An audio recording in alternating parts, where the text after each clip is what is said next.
وہ ایک عام جزیرے پر پیدا ہوا مگر خواب دیکھے پورے یورپ کو اپنی مٹھی میں لینے کے۔ وہ توپوں اور تلواروں سے نہیں بلکہ اپنی ذہانت اور حکمت عملی سے سلطنتوں کو ہلا کر رکھ دیتا تھا۔ کبھی اسے نجات دہندہ کہا گیا، کبھی سب سے بڑا آمر۔ اس کا نام سنتے ہی دوست متاثر ہو جاتے اور دشمن کانپ اٹھتے تھے۔ کبھی خدا کا تحفہ کہا گیا، کبھی ایک ظالم آمر۔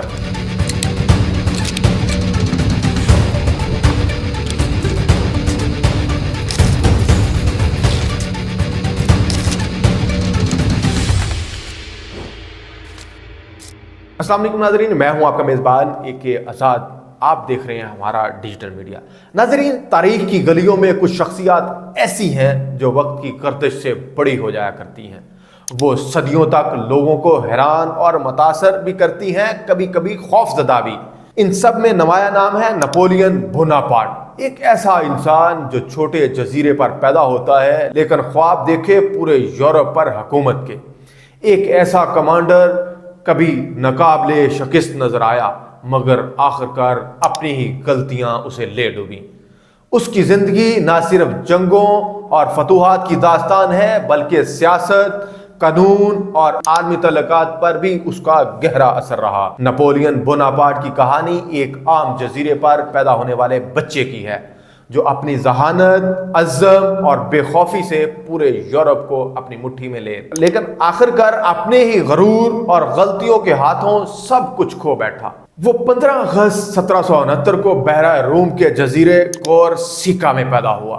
یہی وہ سال تھا جب فرانس نے اس جزیرے پر قبضہ بھی کیا اور اس کے خاندان نے پہلی بار محسوس کیا کہ طاقت کی سلطنتیں چھوٹے خطوں کو کیسے نگل لیتی ہیں۔ اس کا خاندان اطالوی نژاد تھا۔ والد کارلو بوناپارٹ ایک وکیل اور سیاسی آدمی تھے مگر زیادہ طاقتور نہ بن سکے، جبکہ اس کی ماں ایک ایسی خاتون تھی جو اپنے بچوں کو سخت نظم و ضبط اور مشکل حالات میں جینے کی ترغیب دیتی تھی۔ نپولین اکثر یہ کہا کرتا تھا کہ میری کامیابیوں کا راز میری ماں کی سخت گیر اپروچ اور ان کا اصول پرست ہونا ہے۔ وہ بچپن میں نہایت سنجیدہ، خاموش اور تنہائی پسند تھا لیکن ذہن میں عظمت کے خواب پلنے لگے۔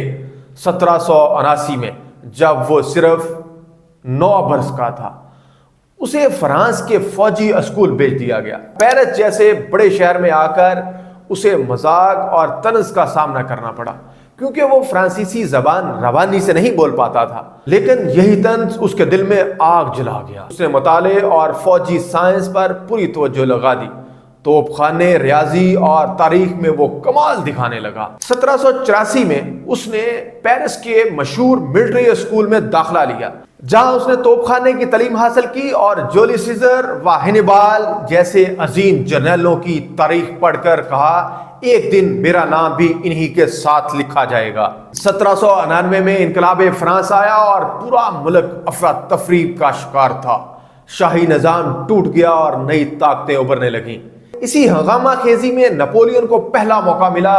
1793 میں ٹولون کی جنگ میں اس نے توپ خانے کو ایسی حکمت عملی سے استعمال کیا کہ برطانوی اور شاہ پرست فوجیں پسپا ہو گئیں۔ صرف 24 برس کی عمر میں وہ جنرل بن گیا۔ وہ ملک بھر میں مشہور ہو گیا اور 1795 میں پیرس میں شاہ پرستوں کی بغاوت کو اس نے توپوں سے کچل ڈالا۔ عوام نے اسے قوم کا ہیرو کہہ دیا۔ پھر اس کی ملاقات جوزفین سے ہوئی جس سے اس نے شادی کی۔ 1796 میں اس نے اٹلی کی مہم جیتی اور اپنی عمر کے صرف 27 سال میں پورے یورپ میں اس کے چرچے ہو گئے۔ اسی دوران اس نے برطانیہ کو کمزور کرنے کی منصوبہ بندی بنائی۔ اس نے کہا اگر میں ہندوستان پہنچ گیا تو برطانیہ کی ریڑھ کی ہڈی توڑ دوں گا۔ 1798 میں اس نے مصر پر قبضہ کیا۔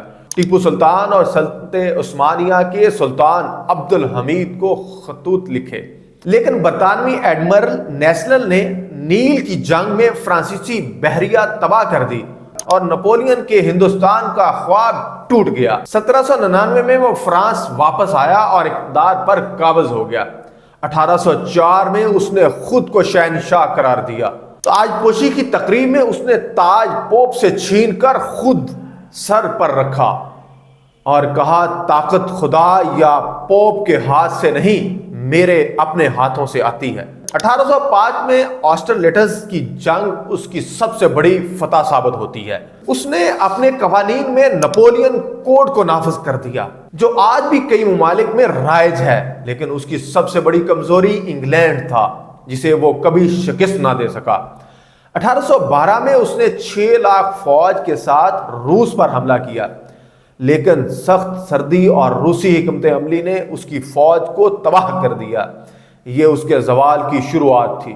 1814 میں اتحادی فوج نے پیرس پر قبضہ کیا اور اسے جزیرہ ایلبا میں جلاوطن کر دیا، لیکن 1 سال بعد وہ واپس آیا اور 100 دن تک دوبارہ حکومت کی۔ آخرکار 18 جون 1815 کو واٹرلو کی جنگ میں وہ ہمیشہ کے لیے شکست کھا گیا۔ اس کے بعد اسے دور دراز جزیرے سینٹ ہیلینا بھیج دیا گیا، جہاں اس نے 6 سال قید میں گزارے اور اپنی یادداشتیں لکھی۔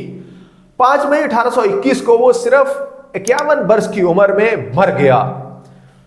ناظرین، یہ نپولین کی موت نہیں تھی، یہ اس کی جیت کی بھی موت تھی۔ جو اس نے کہا تھا خدا اور پوپ کی طاقت، یہ سب طاقتیں اس دن مر جائی ہوئی نظر آتی ہیں، لیکن عالمی طاقتیں یہ ماننے کو تیار نہیں تھی کہ وہ مر گیا ہے۔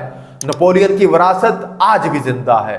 اس نے یورپ کا نقشہ بدل دیا، قوانین دیے اور جنگی حکمت عملی ایسی چھوڑی جو آج بھی فوجی اکیڈمیوں میں پڑھائی جاتی ہے۔ وہ آزادی کا علمبردار بھی تھا اور آمر بھی، ہیرو بھی تھا اور ولن بھی۔ اس کی زندگی ہمیں سبق دیتی ہے کہ طاقت انسان کو بلندیوں تک لے جاتی ہے، لیکن غرور اسے تنہائی شکست میں ڈبو سکتا ہے۔ ناظرین، آپ نے اس نپولین کی کہانی تو سن لی، اس کے پاس طاقت بھی تھی، نشہ بھی تھا، فوج بھی تھی، سلطنت بھی تھی، بڑے بڑے لوگوں کے ساتھ تعلقات بھی تھے۔ جو نہیں تھا وہ نظریہ تھا، نظریے سے عاری تھا، تربیت یافتہ لوگ نہیں تھے، جس کی بنیادی وجہ یہ بنی کہ وہ مرا اور اس کا نام صفحہ ہستی سے مٹنے لگا۔ وہ یاد رہا چند فوجی اکابرین کے درمیان، وہ یاد رہا تو چند لوگوں کے ہاتھوں۔ اگر وہ نظریہ بن کے جیتا، نظریے پر کام کرتا، تو آج دنیا میں انقلاب بھی اپنے سلیبس میں اس کو شامل کیے بیٹھے ہوتے۔ ناظرین، اس لیے کہا جاتا ہے کہ شخصیت پرستی سے نکل کر اجتماعیت کی طرف ہمیں توجہ دینی چاہیے۔ ناظرین، آج کی یہ سٹوری آپ کو کیسی لگی؟ ہم دوبارہ اسی طرح کی سٹوریز آپ کے سامنے گاہے بغائے انشاءاللہ پیش کرتے رہیں گے۔ اگر آپ کو یہ سٹوری اچھی لگے اسے لائک کریں، شیئر کریں اور چینل کو سبسکرائب کرنا مت بھولیے۔ مجھے اپنے میزبان AK آزاد کو اجازت دیجیے۔ اللہ نگہبان۔